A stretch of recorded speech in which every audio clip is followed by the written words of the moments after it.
اب یہاں پہ میں آپ کو چند ایک مواقع بتا دیتا ہوں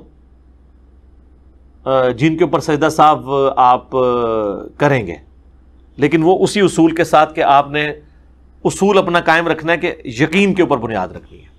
جو بخاری مسلم کی احادیث کی روشنی میں جو میں نے یعنی تفکر کیا نا، مجھے 8 مواقع ایسے ملے ہیں جن کے اندر سجدہ سہو آپ نے کرنا ہے، اور 5 مواقع ایسے ہیں جن میں سجدہ سہو نہیں کرنا وہ کوئی غلطی ہے ہی نہیں ہے، جس کو عوام غلطی سمجھتی ہے، حالانکہ وہ غلطی نہیں ہے۔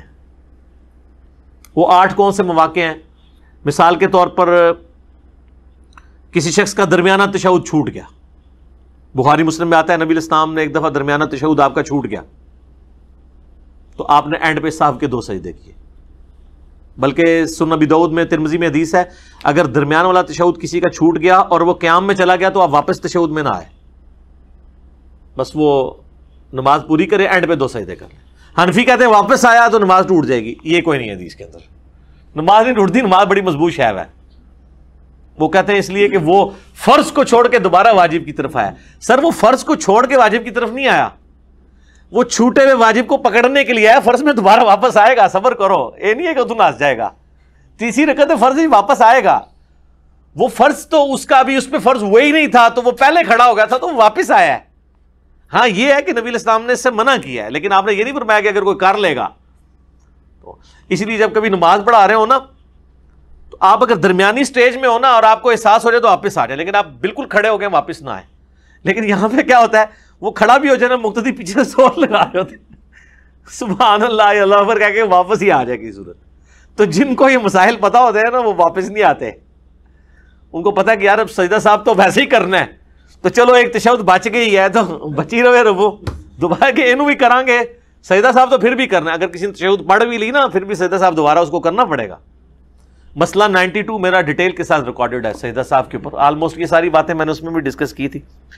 تو اگر درمیان والا تشہد رہ گیا آپ کا تو آپ سجدہ صاحب کریں گے تو آپ کی نماز ہو جائے گی۔ اسی طریقے سے رکعتوں کی تعداد میں شک ہو گیا، دوسرا موقع ایسا ہو سکتا ہے، اور رکعتوں کی تعداد میں شک ہے تو آپ کم کی طرف جائیں۔ 3 اور 4 میں شک ہے آپ کے، میں نے 3 ہی پڑھی ہیں تو 3 تو پڑھی ہی ہوں گی، اور آپ ایک اور رکعت پڑھیں اس کو پورا کرنے کے لیے، اور اینڈ پہ سہو کے 2 سجدے کریں تو آپ کی نماز ہو جائے گی۔ تیسرا موقع کہ آپ نے نماز جو ہے وہ رکعتیں کم پڑھی اور بعد میں پتہ چلا کہ یار وہ تو میں تو امام کے ساتھ دوسری رکعت میں ملا تھا اور میری ایک رکعت تو رہتی تھی، میں تو ساتھ ہی سلام پھیر دیے، کوئی مسئلہ نہیں، آپ بعد میں جا کے ایون سنتے بھی پڑھ چکے ہیں، وضو بھی ٹوٹ گیا، دوبارہ وضو کریں اور ایک رکعت جو رہ گئی تھی وہ پڑھیں اور سجدہ صاحب کے 2 سجدے نکال لیں تو آپ کی نماز درست ہو جائے گی۔ اسی طریقے سے کسی کو خیال آیا کہ یار میں نے تو زیادہ رکعتیں پڑھ لی ہیں، یہ ویسے بہت کم ہوگا، لیکن ظاہر ایک آپشن تو موجود ہے کہ ایک بندے نے مغرب کی 3 کی بجائے 4 رکعتیں پڑھ لی ہیں تو سجدہ صاحب کر لیں، اس کی نماز درست ہے۔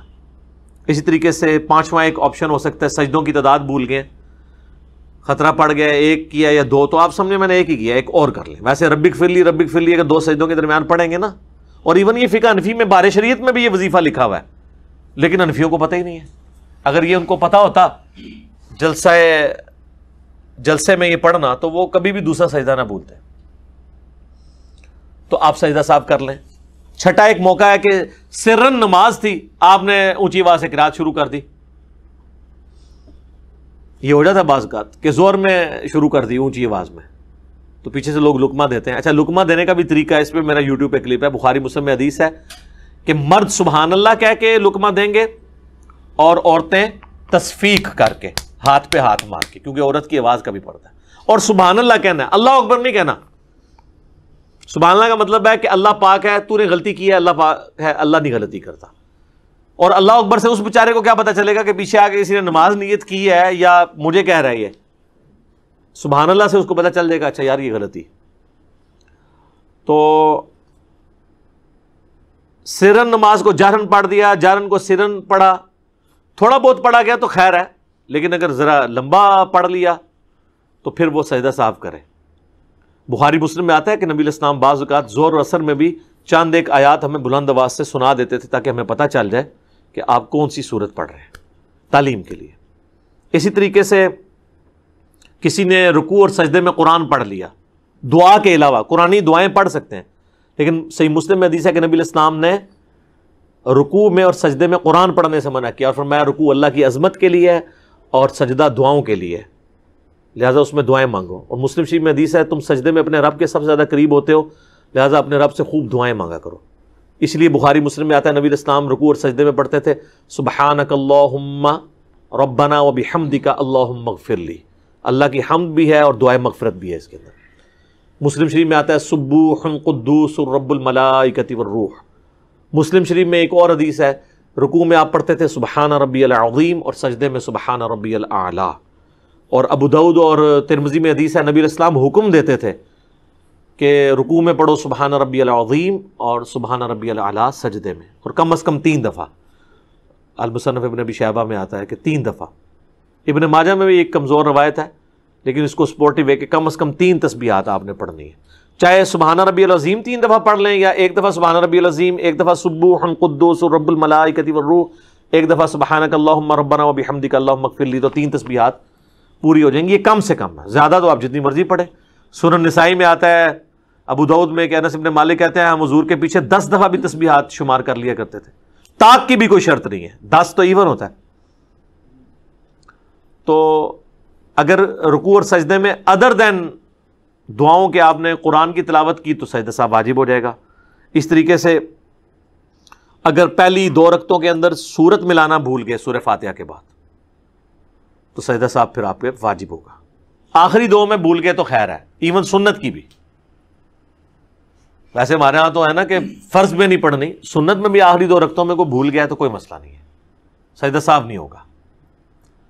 اور اگر کوئی پڑھ لیتا ہے فرض میں بھی تو افضل ہے، بخاری مسلم میں حدیث ہے نبی علیہ السلام زور اثر کی بھی آخری رکعتوں میں سورت ملاتے تھے اور چند ایک الفاظ اونچی آواز میں سنا بھی دیتے تھے۔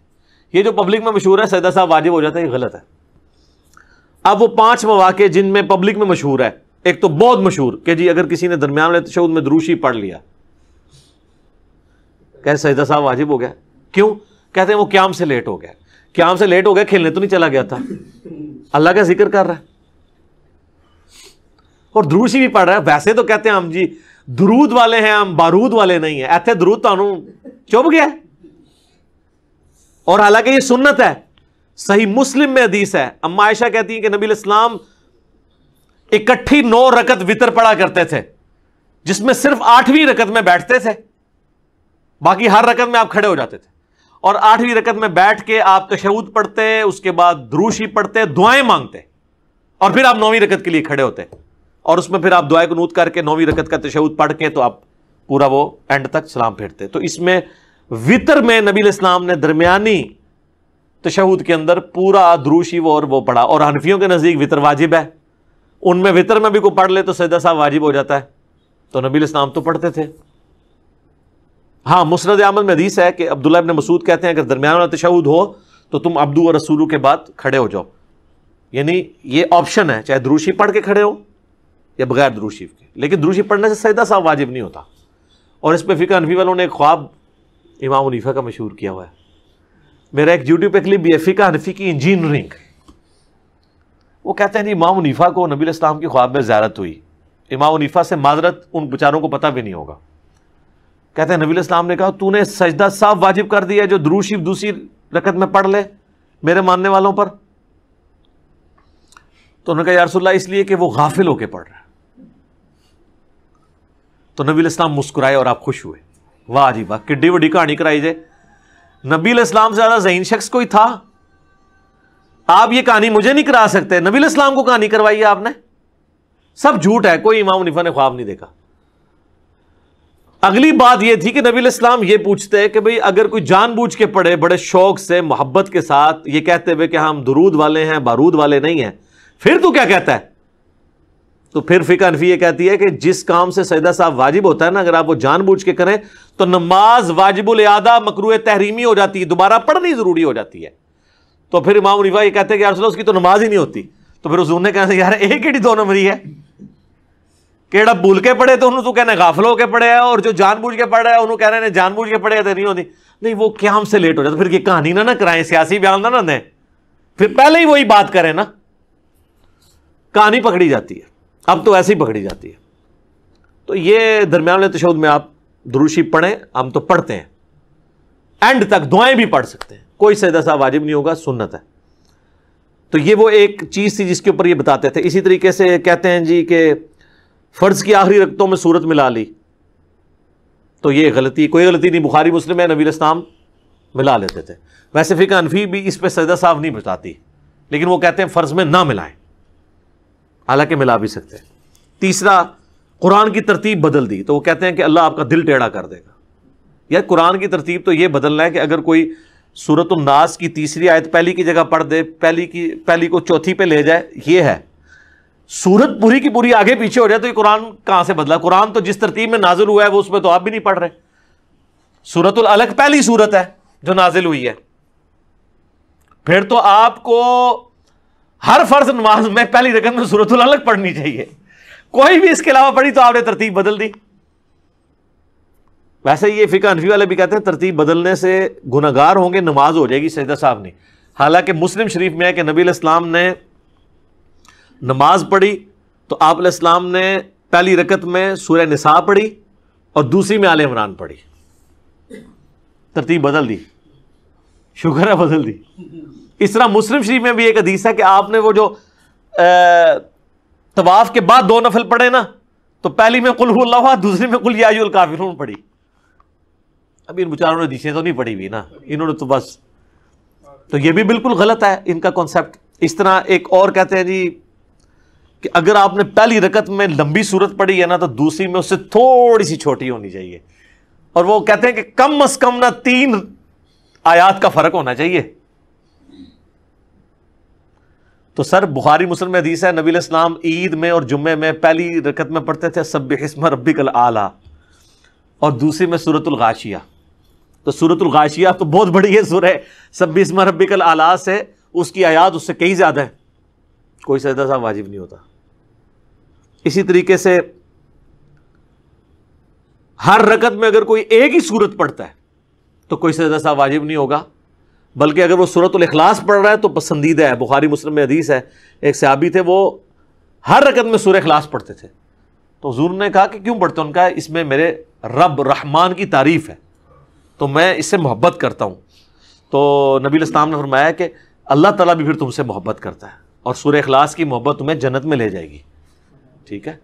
تو سورہ اخلاص آپ ہر رکعت میں پڑھ سکتے ہیں، نوافل میں تو افضل ہے، اور باقی صورتوں کے ساتھ ملا کے بھی پڑھ سکتے ہیں۔ سورہ اخلاص جو ہے نا یہ تو توحید، دعوت توحید ہے، اور توحید اسلام کی بنیاد ہے۔ تو قل هو اللہ احد اللہ الصمد لم یلد ولم یولد ولم یکن لہ کفوا احد، سورۃ الاخلاص آپ ہر رکعت میں پڑھیں، کوئی سجدہ صاحب واجب نہیں ہوگا۔